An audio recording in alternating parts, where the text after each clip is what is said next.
run away. There are still some people. Most of them have survived, which is not to be expected. Dave Walton met me in GC. I was a contract engineer and he was selling logic analyzers. Walton, not a relative. So David's surname is Walton, just to remind. And while in Trinity College he kept... Because what does it mean physically to do that?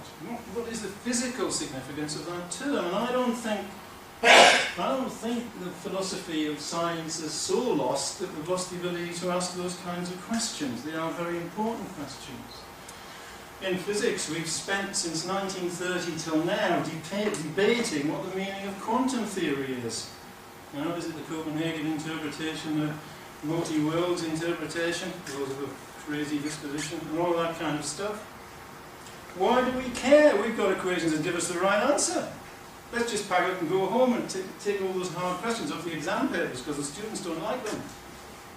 We don't do that because we believe, as physicists, and I think you believe as engineers, that there's a real world out there and we are somehow grasping it and understanding it in terms that transcend the mathematical description. You might want to disagree with me and see what happens. Okay. Right, electromagnetic waves. Well, of course, the great triumph of Maxwell's theory was that if you stick his equations together, he predicted the existence of electromagnetic waves that travel at the speed of light. And you can show that the speed of light is equal to 1 over mu. 1 over root mu epsilon. Correct, very good. I wanted to be the first to spot that. Yeah. Okay, 1 over root mu epsilon. Mathematics supports the notion that a changing electric field produces a magnetic field and vice versa. Carried out research in electron time of light spectroscopy and unforeseen scintillators. Did I pronounce that? And the coupling between the two fields leads to the generation of an electromagnetic field. So you've got this kind of circulating causality within Maxwell's equations. Where's this out of? This is out of me. Oh, you wrote it? Yeah, sorry. I'm responsible for the missing square root. And of course, Heinrich Hertz 1887 showed that you could generate what we now call microwaves using electromagnetic techniques and measured their velocity and showed it was equal to the known velocity of light. And we equated light with electromagnetic waves and so on. So I mean, in terms of physics, this was a great unification that we shouldn't lose sight of. Nothing that I'm going to say is going to kind of try and blow holes in that. I'll just skip that one. But what does it mean? Well, according to Maxwell, the incomplete circuit, which contains the capacitor, is completed by the displacement current term. What are the problems? Well, first of all, as already hinted, ddt is not a real current.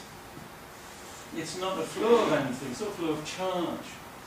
Well, there's no physical mechanism in empty space to account for this.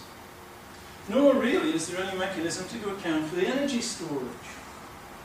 There's a fourth objection, which actually, in a sense, was where we started, is that the capacitor model, this lumped capacitor model, is a quasi-static model.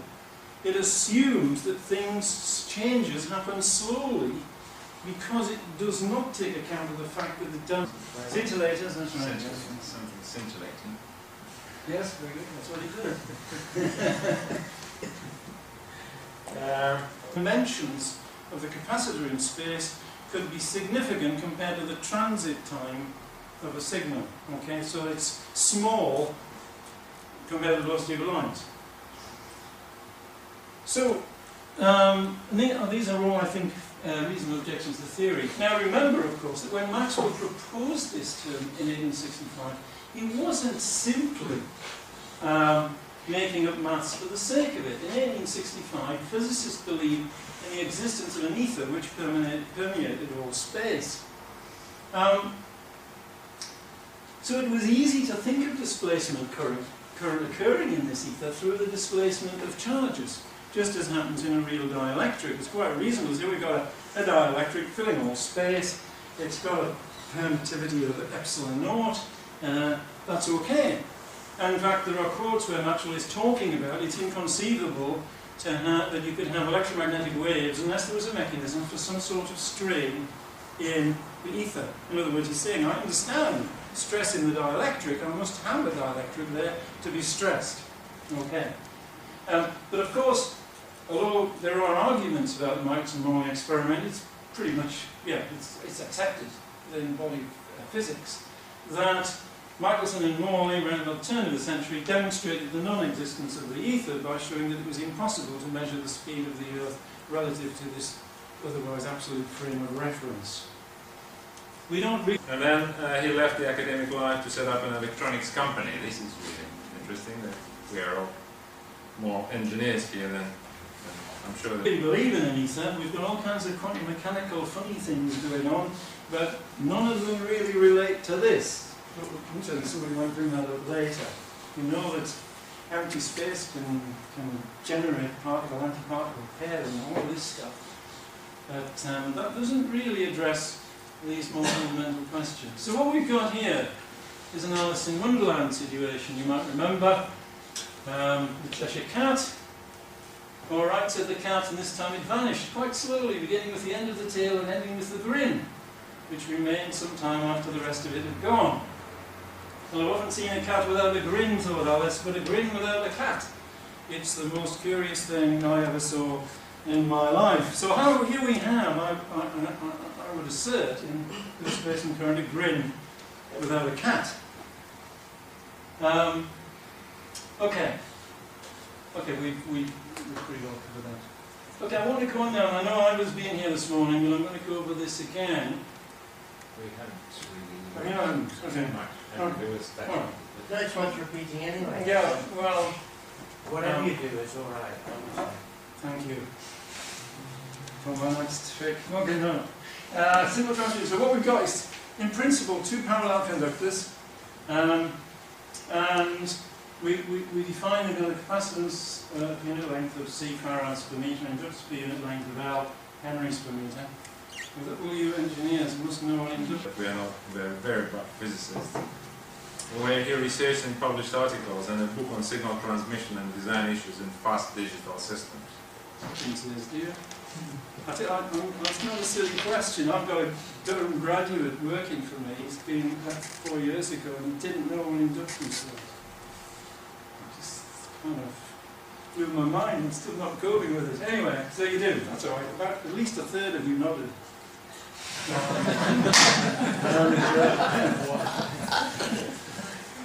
Actually, I heard on Radio 4 recently that after half an hour of speaking, 70% of the audience was switched off, and the other 30% are fantasising about sex.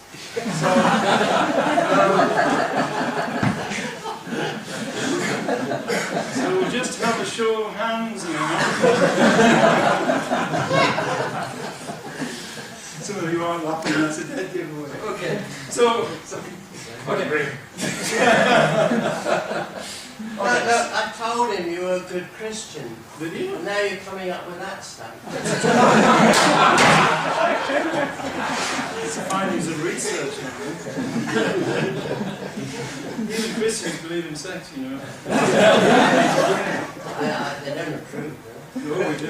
With certain constraints. Right, okay.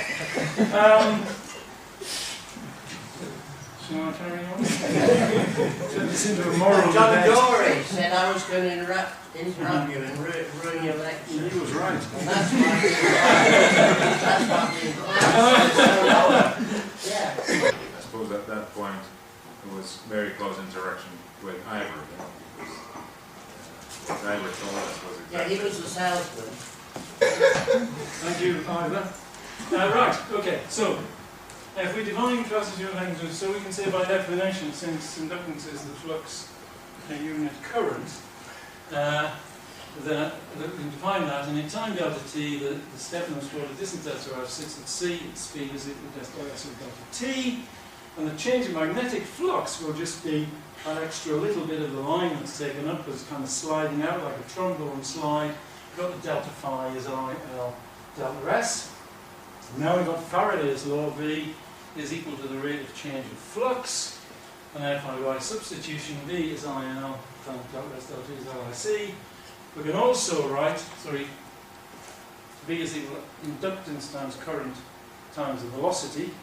Also, by conservation of charge, the current is equal to the rate at which the charge is flowing into the line as the step moves forward, and that's Q equals Vc, so that's V to C dt, which is V big C little c. As a result, we can calculate something we call Z, which is the voltage to current ratio, and that comes out as the root of L over C, inductance spewing length, capacitance spewing length, a familiar result.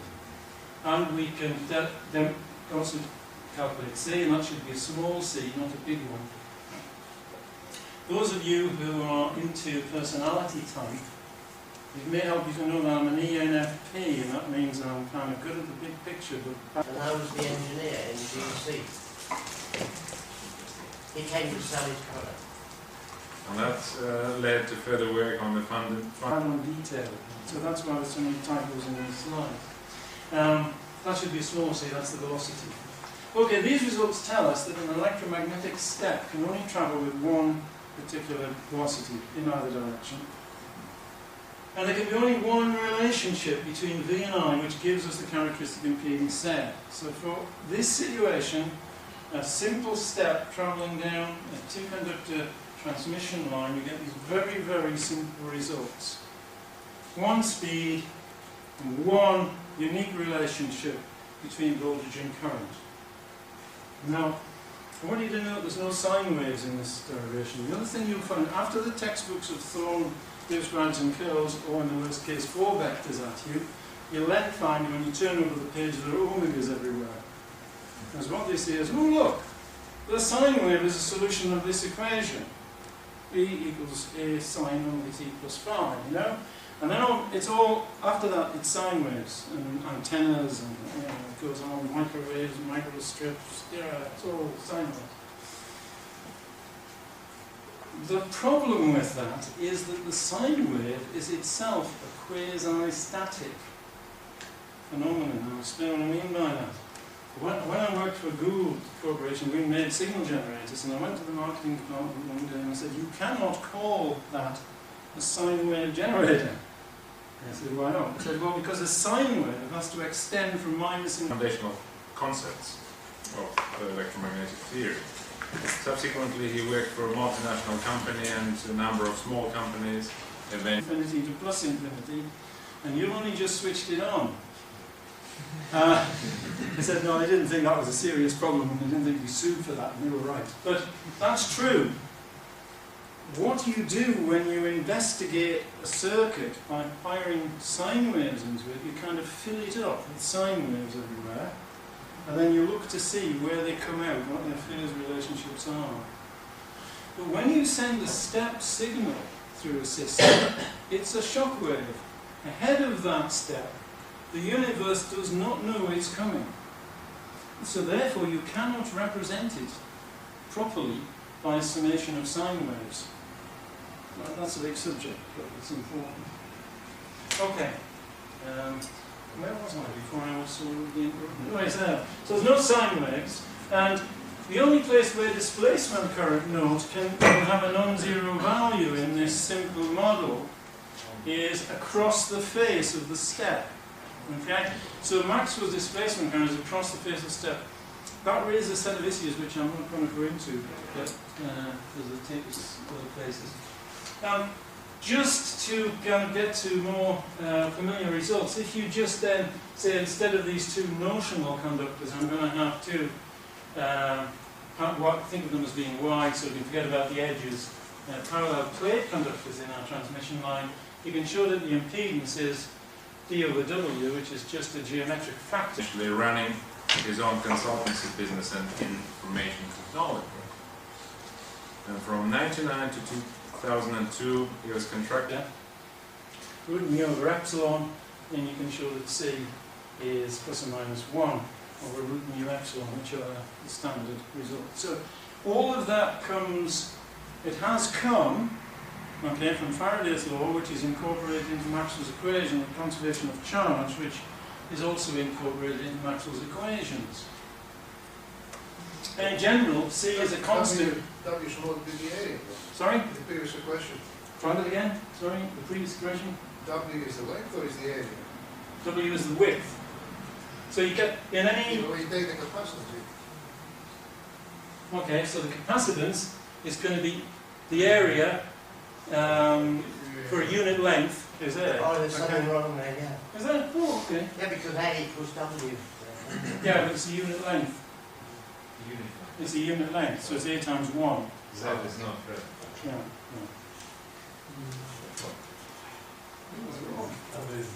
Right. In fact, one interesting observation yeah. is velocity actually being reciprocal of impedance. no. 1 over. No, it's root. Oh, no, sorry. It's the root under. No, you end up with two independent things, okay? And you can either think of them as mu and epsilon, or you could think of them as C and what we usually call R naught. Yeah. To companies in Utrecht and Brussels to provide consultancy support for management of their IT infrastructure. In 2003, the impedance of vacuum, 377 ohms. So actually encapsulated within Maxwell's equations are those two pieces of information, 377 ohms, which is very well hidden. I mean, people who've not seen R naught, they've never seen that. And 3 times 10 meters a second, or thereabouts. Okay. Excuse me. Yeah, if you go back, you can have those two, or or you can That's the have point. mu and epsilon. Yeah, Now, exactly. mu and epsilon are obscurantification Yes. of those two. Yeah, I agree. These are, it's more These are the intuitively real obvious things. what these mean than it is what mu and epsilon mean. And these are coming out of the dynamic situation rather than out of the static situation. And these are the real thing. Well, they have to Depends make on your point of view. I'm letting them make that judgment, but I would agree with you. Yeah. Yeah. so in a way they characterize energy without dividing into magnetic and electric. Yeah? Right. Could you go back one? Yes. As one energy. This is what we want. Yeah, this Could is you, what we could want. you go back one? Now, the bottom two, Yeah. you've got R's, I think, which are those two, Z and C. Mhm. But normally people have mu and epsilon.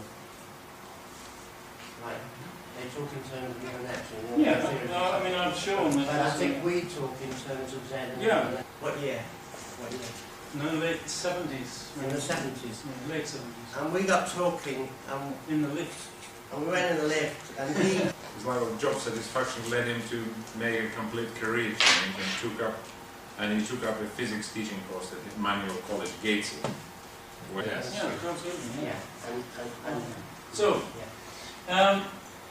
So what we've shown is that there is no possibility for stationary electromagnetic energy. What we found is if we've got electromagnetic energy, it's moving at the velocity of light in the medium. It doesn't stop. And if you see this step travelling along, there's a steady energy flux behind the step. And remember, this is DC. This is not waves, it's DC stuff. Okay, so where do we go from here? Well, we've derived the maths of the simple transmission line using classical electromagnetic theory, and I'm supposed to be telling you I don't really believe it, so that would seem like a bad strategy, doesn't it? But because these proofs are reversible, we can actually start where I finished and run it backwards. I'm going to say that again because it's important. Because these proofs are reversible, we can start where I finished and run it backwards. Because it follows that if you assume some basic things about electromagnetic energy, then Maxwell's equations, Faraday, Ampere, the whole lot falls out of that. And the argument would be that these are a simpler and more fundamental set of axioms. First of all, energy current is a fundamental quantity and is always in continuous motion. It travels at the velocity of light in the medium. Its electric and magnetic components, and I sometimes think should we call them aspects or features. You know, you look at it this way and it's big. He formally qualified as a teacher under the graduate teacher program. And he taught at Emmanuel College for a total of 8 years before being appointed as a head of... You look at it that way and it's E. Are transverse to the direction of propagation. The relation between E H and V and I is such that E over H is R naught, and E cross H, right-hand screw rule vector product, is in the direction of propagation. All the classical equations of electromagnetism flow from those axioms. Why is this better? Well, first of all, it gets rid of the nonsense of displacement current. You know, no count, no grid, gone. Which I've argued, I've shown, because you've always got to state your case, haven't you? You good lawyer. There's a mathematical construct lacking a physical basis. It allows us to take a sensible approach to modelling components which are distributed in space. They're in different universes in a kind of relativistic sense to one another. We can't treat them as though they know about each other's existence when we're dealing with steps that propagate at the velocity of light. And it removes paradoxes such as the Catt anomaly. Now, I think I was talked about this morning. Yes. So I don't need to do this. Okay, well, I'll just mention it briefly. We've seen, this is what we've been showing. This is our step propagating the velocity of light. The anomaly is that ahead of the behind the step, the conductors are charged, so there is excess positive charge in the top conductor and excess negative charge or deficit positive charge in the lower conductor. But the step physics was that one Castle School where David is now, it's County Durham. Oh, David. That is moving forward at the velocity of light, so the charges in the conductors have to redistribute themselves very quickly in order to produce the electric field that's needed as the step progresses. This argument, in a sense, is slightly tangential, but it's worth thinking about. In a copper conductor of cross-sectional area, 1 square millimetre carry a current of 1 amp. The electron drift velocity is about 1/10 of a millimetre a second. That's a million times slower than the step is propagating. Not that that's the crucial argument, because at any speed, the rate at which the electrons can deploy themselves in the conductors is always going to be too slow to actually be, for them to be responsible for reducing the electric field between the conductors, and similarly for the current producing the magnetic field. For the heavy side, was one of the quotes we came across when we started digging into this stuff. He said, now in Maxwell's theory there is the potential energy of the displacement produced in the dielectric parts by the electric force, and there is the kinetic or magnetic energy of the magnetic induction due to the magnetic force in all parts of the field, including the conducting parts. They are supposed to be set up by the current in the wire. Then he uses the royal plural. We reverse this. The current in the wire is set up by the energy transmitted through the medium around it. Now he saw that, and he saw that because actually he was the forerunner of a high... Liz, welcome here. Thank you, Professor Yakovlev, and thanks for my speed logic design. Because he was putting thousands of kilometre-long cables under the sea and sending telegraphic signals along them. So in terms of rise time and propagation delay, actually his world was digital. And he had perceived that, he had sensed that things were upside down in his world. Okay.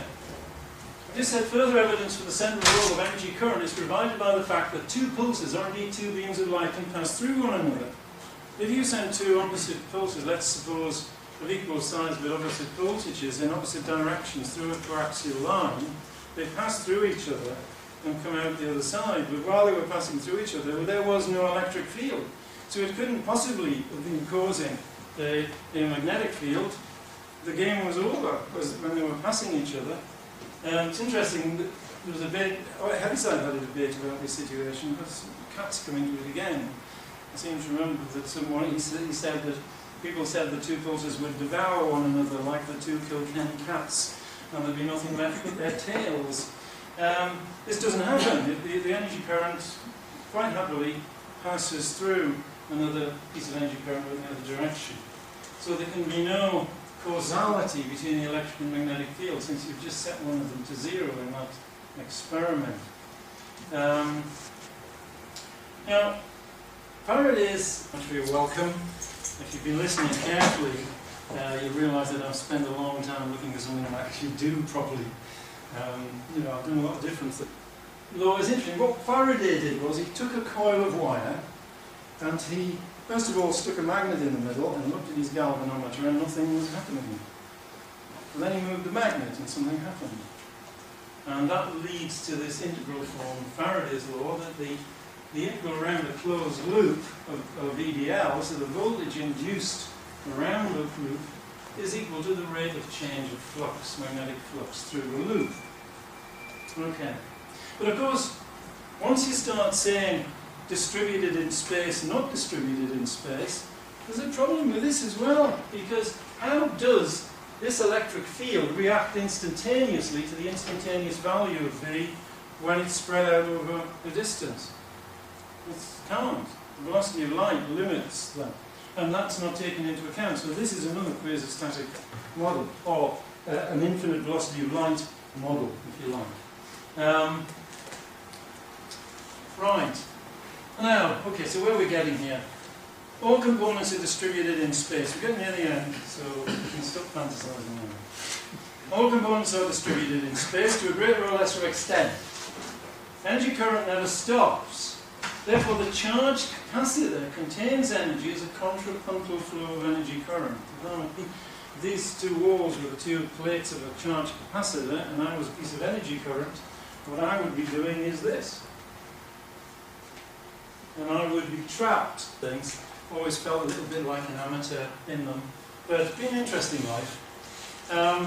As you heard, I kind of bumped into Ivor when he was, because there is an impedance mismatch at each end which gives me 100% reflection with an inversion such that my magnetic field components cancel out and my electric field components out, so I'm left with an electric field inside my capacitor.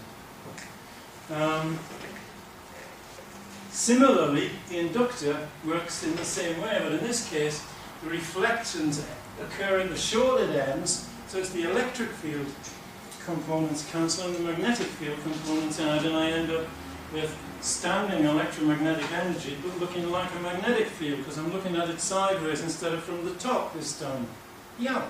So when you have a three-dimensional capacitor rather than a two-dimensional one that you drew there, yes. What way would you walk? I think that's a very, very good question, and can I come back to it? Because this is a question that we obviously thought about a lot.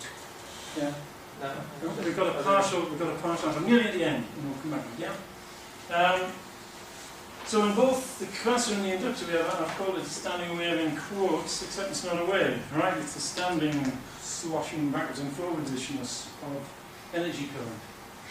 What Faraday saw, I think was fascinating. See, what he did, he's got his magnet, and that's standing energy current. He's got his coil, and what he did was he changed the boundary conditions for the trapped energy current in the magnetic field when he moved the coil. And the energy current had to rearrange itself to cope with the new situation. Because it was only moving at the velocity of light, it couldn't do it instantaneously. Working in my body Elliot's Bohren word, and that was the start. As you heard, we were building logic analyzers. Myself and a chap called Ken Easley. So there's a lot of sloshing about went on like that. And as it sloshed about, you actually see the induced electric field, the integral E dot dl. It takes time for this thing to settle, and that's when the phenomenon of induction is observed. Thank you very much.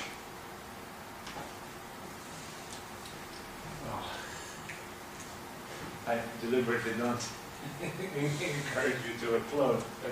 We'll postpone this. It's part of the contracted captured energy. I think we should keep the energy. We shouldn't let it go.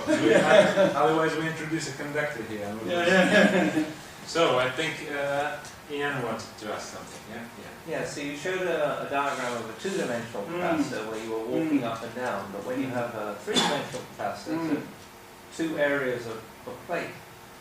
Yeah. How would you do your walk? Right. To demonstrate that? That's a very good question. It's more complicated. Short answer is we do not understand all of those more complicated scenarios. Yeah. But there have been some experiments done on the square capacitor, Do you want to talk about this or I not? don't know what a three-dimensional capacitor is. Well, What is a I three-dimensional? think you're thinking Sphere of and sphere. the square plates with again. Yeah, this is square three-dimensional. plates or rectangular plates with some space in between. Yeah. Yeah. Who invented it, but unfortunately so did Ivor Catt. I mean, we soon discovered that they were much better at marketing than we were, because we didn't have much more than came from. Yeah. Well, that's the your way it capacitor is that. That's your capacitor. What he's calling three-dimensional is the ordinary capacitor that you talk about. Yeah, but I think it's hard. No, the question is a reasonable question, because it's hard to see what the energy. I mean, I've done it kind of one No, dimension. he didn't touch on the problem which you know about. He wasn't raising that. He doesn't explain what he means by three-dimensional capacitor. What is a three-dimensional capacitor? The picture that I saw there was a two-dimensional Yes, I accept that. one, right? And the three-dimensional one is, you know, the standard one, parallel plate capacitor. Yeah, and he turns that into a transmission line. But he's not that wide. Yeah. There's The only one problem is right? when the energy current is travelling in more than Is one. what you call a three-dimensional capacitor a square capacitor? Is that what you're talking about? Yes. No, he Yes. wasn't. I don't know about square, it's like this. No. No, then I don't know what he's saying. I don't know what he's saying. Well, I think I do. So. He just said it's not a square capacitor. No, I didn't. I said it's like this. I don't know what you call that. It's three-dimensional. It has two yeah. areas. The point being. The plate is two-dimensional. Yeah. Yeah. All capacitors have two-dimensional plates, Yeah. and we call them Well, two-dimensional. they are. On that picture, the capacitor was like this. Yeah. It was drawn, so we Yeah. did. So we There can was a imagine the plane line going this into- way and this That's way. right. But on the, if the plane is actually not a line, but the Yeah, living room, and they had a lot of money. So, but the interesting thing was that we were building at the time the logic family that everyone was using. flat surface, then we can't say the wave going this way or this way. We Yeah. seem to be. No. Ivor, we seem to be disputing something that's not in contention here, and I don't think it's worth our energy. If we take two square plates and separate them, which you wish to call a three-dimensional capacitor, I don't have a problem with that terminology. Okay. The point being that you've created now two perpendicular axes along which the energy current can move, Right. and arguably, worst case, it's circular plates, and you've got an infinite number of axes along which the energy current can move. Right. Well, my first response would be to say it would be modelled by superposing a random set of directions. There must be some randomisation going on, because the geometry isn't perfect, and it'll happen quickly. Because the speed of light, it's slow for some purposes, but quite fast the rest of the time. Yeah. So it will quite quickly randomise itself, so that on all possible paths we've got an equal amount of energy current. So it's kind of almost like statistics, It's going to be like a kinetic model of a gas. It's going to sort itself out. Can we That would be my model. with finite element sort of approach? Yeah, sort Where of. we have some sort of, we Yeah. approximate Yeah. plates, Yeah. surfaces or planes with Yeah. some grid or something, and on those grids we Yeah. all have a graph. Thing to get reasonably fast systems was called Schottky TTL, which was pretty savage stuff. It has something like a 4-volt logic swing and very short rise time. And as Petros likes this grid type of graphs. Yeah. You can have between two nodes there. Sorry, I lost my track. Yes, what I was going to say was that, of course, if you were to say to me, are you insisting we do this all the time? Can I have my old capacitor back, please? Of course not. Just like we don't use relativity when we want to send probes out beyond Pluto. Newton works fine. There are many contexts in which we can just use the Maxwell formalism because it works. But as a physicist, I'm challenged to do more than that, which is to actually try and drill down to some sort of bedrock and try and understand what's going on. And I mean, that area is a fascinating area to investigate. I did have his hand up first. And my other co-author, Mike Gibson, he has this, and he does the real thing, which he enters with energy here, and it spreads out. Yeah, and it's a mess. Yes. You know, Well, it's right. too complicated. Now, that's why we come in down one edge, you know, with a wave energy which is coming in like that, and we see what happens. Yeah. Because what you do in science is you go to the simplest case Yes. in order to understand that, and that's what we did. Ivor's point about Now you've gone away symmetry from and He cottoned on to this stuff, and we were closely associated for, what, 15, 20 years, weren't we? And then 1 nanosecond rise times. And as soon as you start putting this together, you realise there are problems. So that was the kind of point that your point about symmetry, I think. still, I think, it's very No. question. I mean, it's no, we don't talk about that. And you can look at Matt Gibson's thing, and he's got all these things, and yeah, all right. So it's My comment was also on this matter and probably also covered by this, but I was thinking about the shockwave analogy. Mhm. So if we have the capacitor, like linear capacitor, and the wire where the charge enters, we have shock waves going this ripples and as you were. yes. Yes. If we have a plane, there's also a wire that supplies the current. So these shock waves goes like this. So When I first thought of yes. this term.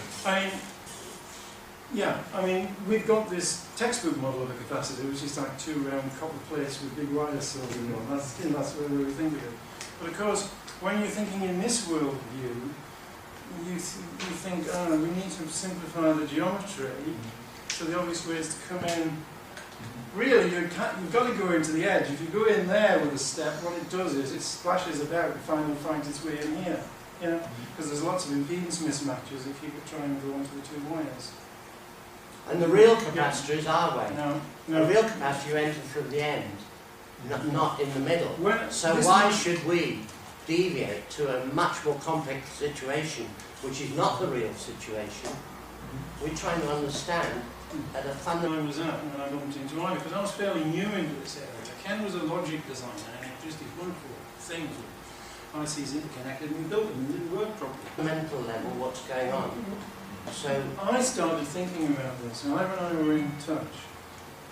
And the problem I was concerned about was decoupling capacitors, so-called, in logic systems. So that there's a capacitor between the rails, and the idea is it's there to supply charge. So when this package of gates switches, there's a big DIDT, and it's got to get that charge from this capacitor because there's not enough time for the power supply to provide it. So you've got local reservoirs of charge. Now, people said, well, you can't use this kind of capacitor because it's inductive. And you think, oh, gosh, I want to put a capacitor in here, and it's not going to supply my charge because I've got E is minus L dIdt. I'll just charge up the inductor with magnetic field and I won't get any energy out. So I started thinking, I was driving the car, and I was thinking, I hadn't imagined the old-fashioned capacitor was like a big Swiss roll, you know, it's like rolled up. And I was thinking, I could see how something rolled up might be inductive. But then I imagined hitting it with a step. And what I realised straight away was, of course, the step explores. You can imagine 2 layers of Swiss rolls. You've got my diagram, okay? The step explores the capacitor from this end. So it never sees the total lumped inductance of the capacitor. You only see that if you're daft enough to try and squirt sine waves into it. Because they go all the way up and say, oh, I'll tell you what's there, and come back and tell you about it. And that was the question, what's going on? How do we understand this? And that's what kind of projected us into thinking in this area. And by the phase difference, yeah?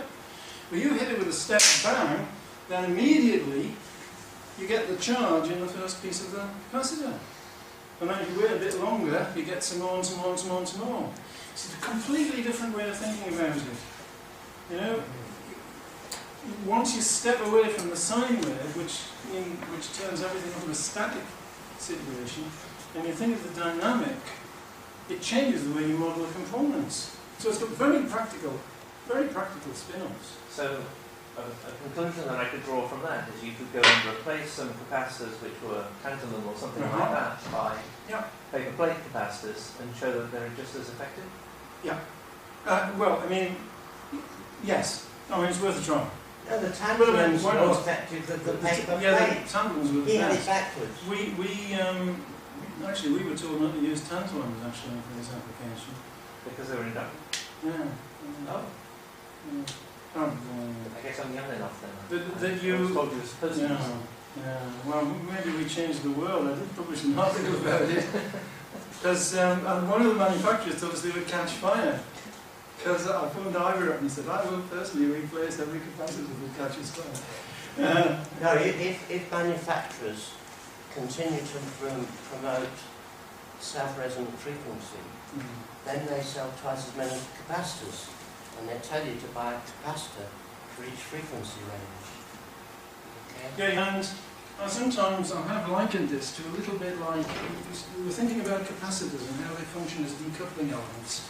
And it hit me one day, this was a kind of putting small capacitors with big ones and all that stuff. Now, self-resonant frequency, God, look, I don't want to be careful in what I say next, because omega equals 1 over root LC. Okay? Omega squared, self-resonant frequency, is 1 over root LC. Yeah. Right, now, so you choose a capacitor with a high self-resonant frequency, so as it acts as a capacitor, not as an inductor. So you want omega to be as big as possible. So you either want L to be as small as possible, or C to be as small as possible. So your best capacitor is the worst capacitor. Because the capacitor with the highest self-resonant frequency, which means it functions right up to that frequency, is the capacitor with the lowest capacitance. But a capacitor doesn't have a self-resonant frequency anyway. Only if you measure it on. Is it related also to the fact that people now have, when they use supercaps now to store energy, they've got horrendously complex models of them, and they really transmit line. Now this morning, I sent a spike straight through a capacitor. Little bit like what happened at the beginning of Alice in Wonderland, when she's kind of wandering about, minding her own business, she sees a white rabbit that talks. Because the capacitor didn't have L, it didn't have C, it had a characteristic Z0, right? A very low Z0. Do you remember there were three transmission lines? So what matters is the Z0 in digital. When you want energy straight out of it, you get it out of the near end of the capacitor. Right. And you get, if it's charged to 10 volts, you get 10 volts worth out. With the source impedance of the characteristic impedance of the capacitor. Now, the signal to the other end of the capacitor is extremely slow because the velocity of propagation, here are the two plates inside a capacitor, is 1 over root mu epsilon, and you've got enormously high epsilon.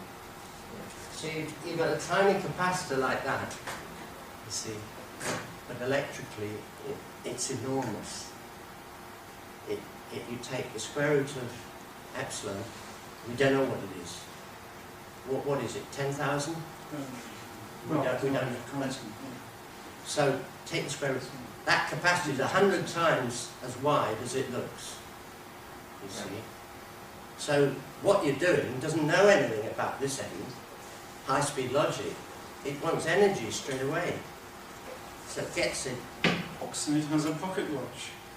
You don't have to be a genius to work out that doesn't fit into the normal world. That's something peculiar about that.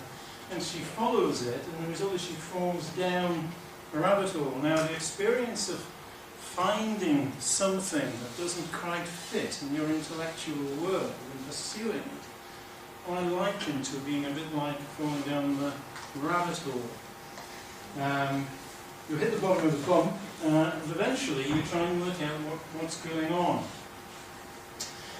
What I want to do, I know this will overlap to quite a degree of what Ivor said, but I'm coming from a slightly different perspective because I want to really start by focusing on Maxwell's electrodynamics.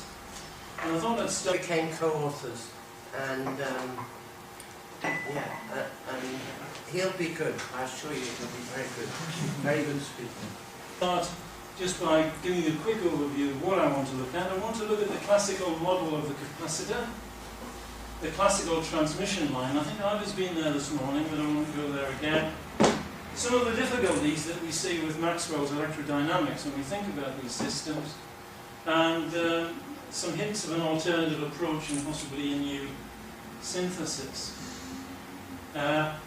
Richard Feynman is a physicist, or was a physicist, for whom I have the greatest respect. This is what he said about James Clerk Maxwell. From a long view of the history of mankind, seen from, say, 10,000 years from now, there can be little doubt that the most significant event of the 19th century will be judged as Maxwell's discovery of the laws of electrodynamics. The American Civil War will pale into provincial insignificance in comparison with this important scientific event of the same decade. So you've got to be kind of pretty brave to take this on, haven't you? I mean, you've got to be some kind of idiot. He's saying Maxwell's this towering genius. Well, my view is that human knowledge advances by we look critically at one another's ideas, and sometimes we find flaws in them, and then as we build, we get better theories, and that's what I want us to do. And I would like to feel that graduates and students of mine are encouraged to think critically about the stuff that we tell them, because sometimes my students say to me, "Are we sure about this?" I'm saying, "No, we haven't really got a clue." Sometimes they say to me, "What exactly is energy?"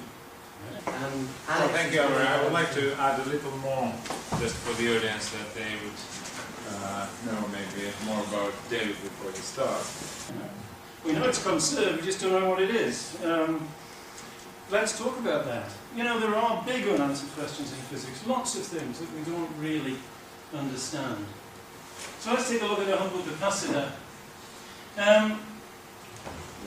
Nice easy bit of maths there. The capacitance of a parallel plate capacitor is epsilon, the dielectric constant, sorry, I should say the permittivity of the material, multiplied by the plate area divided by the separation. When we charge the capacitor, current flows into the top plate, and we regard that it as a positive charge being accumulated, and an equal and opposite negative charge is induced on the bottom plate.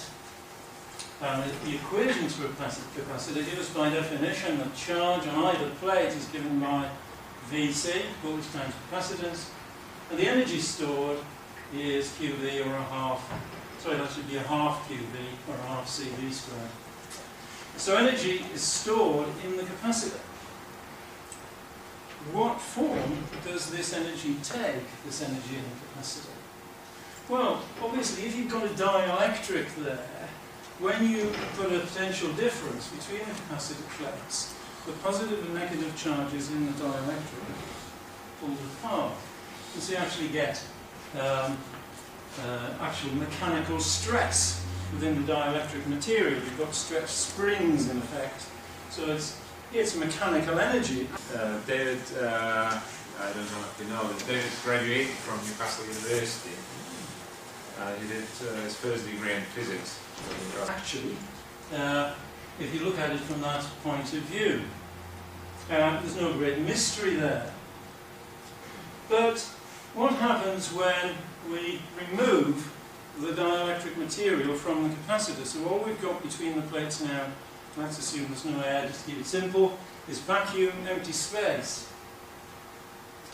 Now, a reasonable person might expect the capacitance would fall to zero, because we've now got no energy storage medium between the two capacitor plates. But of course it doesn't. It falls to epsilon naught over D, where epsilon naught is the permittivity of the free space. And that tells us straight away that there is energy being stored in this space. Sometimes that's how I'm saying to my students, think about the fact that free space has the capacity to store energy. It seems quite remarkable. You know, we understand that things can store energy, stretched springs and chemical systems and so on, but you know, space. Okay, let's do a little bit of maths on this, because this is just to get us where Maxwell got. Now, if you look at this in any of the electromagnetic textbooks, you'll find very quickly they're into kind of divs, grads and curls and 3 vectors, and if you're unlucky, 4 vectors. One of my colleagues at school, when I was at University, and then subsequently he stayed for doing research in experimental atomic physics, and where he led. Talking to him about this, he's a skeptic, which you ought to be, of course.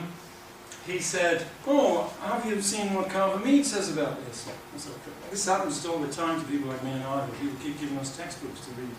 And I had a look to see what he said about displacement current, and he said the usual thing, which I'll say to you shortly. And then he said, "Oh, but of course, once we introduce the 4-vector formalism, it all becomes clear." Oh, you know, it becomes about as clear as if someone just chucked a bucket of sand in your eyes. If you can't understand the physics in a very simple context, what hope have you got when you've got, you know, divs, grads and curls and 4 vectors floating around? It's just disappeared into the maths.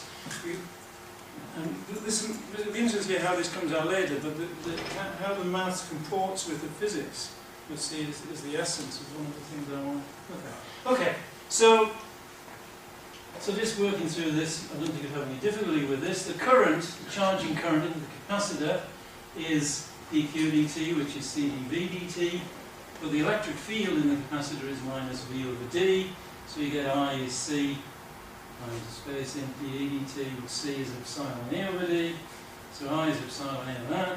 The current density then we divide by a and we get the current density of epsilon dE dt. Okay, now what Maxwell did was he said, okay, let epsilon e equal d. Okay, that's his PhD, also from Newcastle. And then his first teaching post was as a lecturer in physics in Trinity College, but not that Trinity College. This is the other thing you find with electromagnetism. You've got B's and H's and E's and D's, okay? And one's mu times the other, and the other's epsilon times the other. Anyway, so we've got epsilon E equals D, and he said that's displacement current, and he called it J equals dD dt.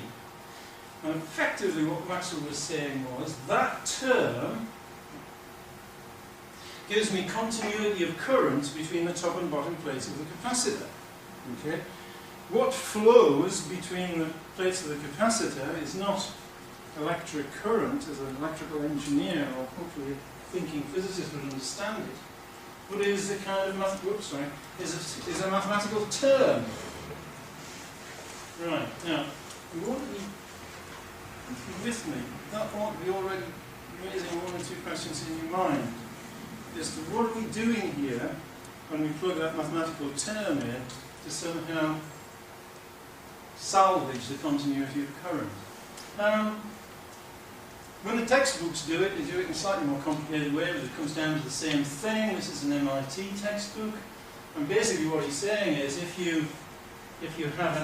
this is Ampere's law, okay, he's going to integrate over this surface to find the total current, okay, and equate that to the magnetic flux. But if he puts his surface there, he gets a different answer than if he puts it's Trinity College in Dublin, also a famous one, where he worked out the Nobel Prize winner ETS. What's his surface in between the 2 plates of the capacitor? Because there isn't any current there.